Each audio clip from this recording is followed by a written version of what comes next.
And then moving on from Menendez, we gotta say, R.I.P. Dyin. R.I.P. I mean, like, I didn't see this one coming. This was a gut punch. It's been a long week. Yeah. She had so many good years left. She So was many good years in leadership. She was a kid. Only the good die young. I also like that Feinstein voted.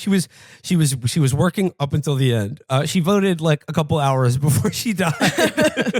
It's like insane that like, you know, she was 1 billion years old and like had probably been senile or worse for like, I don't know, at least 5 years. Like she should have just been sitting in a mansion, like, you know, enjoying her golden years such that they were like in San Francisco. But no, she died in Washington, D.C. She died in the swamp. Yeah. She could have Like- been at one of her many multi-million-dollar properties, but no, she was in fucking in suburban Maryland. Like probably. her like senior aides are basically like the same people who were around Bruce Willis when he was making all those movies. You know, just like she had an earpiece in. Yeah. The last thing she did before she died was probably meet with like a lobbying group that's like, we represent, you know, food truck purveyors. we're like against some regulation that like prevents us from spewing fry oil on public schools. The soul is like leaving her body as somebody's like, if you could just roll back some of these oil regulations a little bit. These regulations are smothering our small businesses. Like we smother our fries. And of course, you know, like obviously this week has, you know, raised questions about like, is it okay to make fun of someone if they die or get very sick? and I think we're coming down pretty strongly on that one. You know, I think it's pretty clear where I stand on this issue. But like, my favorite reaction was just like, "How dare you!" Like her staffers are grieving right now. Yeah, I bet they are. I bet they are. They're not going to get another job in the Senate for someone who is cogent. Someone said, imagine saying this about grieving staffers. And grieving staffers is just one of those phrases that burrows into your mind. Like a grieving staffer is the worst type of staffer to aggravate. It's way worse than a thieving staffer.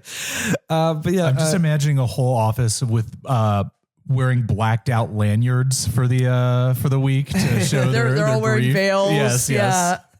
but I mean, her staffers, I'm sorry, they were the ones who killed her. They were the ones that were like making her still be a senator. I'm like, I mean, we were, Chris, Molly, I would say old age killed her.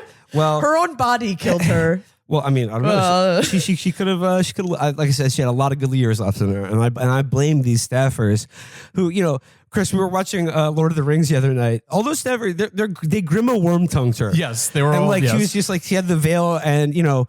Someone could like, you know, a Gandalf type figure could have like, pulled the veil back. Nancy Pelosi. And like, Yes. yeah, Nancy Pelosi could have like cast out Saruman, and then Dyin would have gotten out of that wheelchair, taken off her glasses, shaken out her hair, and she'll look like Margot Robbie.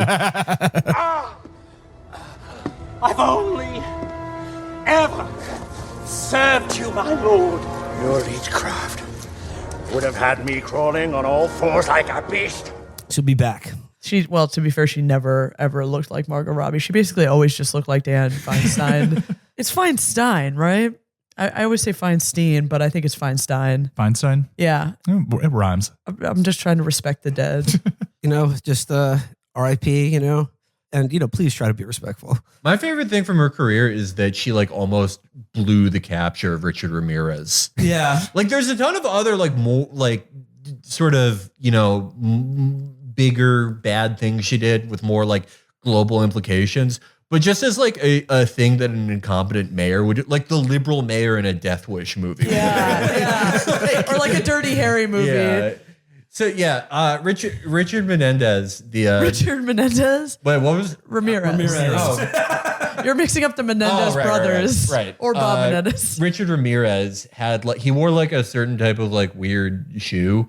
That was actually like, there was like one pair sold in Los Angeles. Yeah. Well, or San Francisco. Oh yeah, But, like, sorry. He had a really unique shoe print, and like the police had this information and they were using it to track him. And Feinstein like went to the press when she was mayor and was like, Yeah, actually, his shoe's so unique that the police are using it to track him, and so of course he instantly got like normal shoes.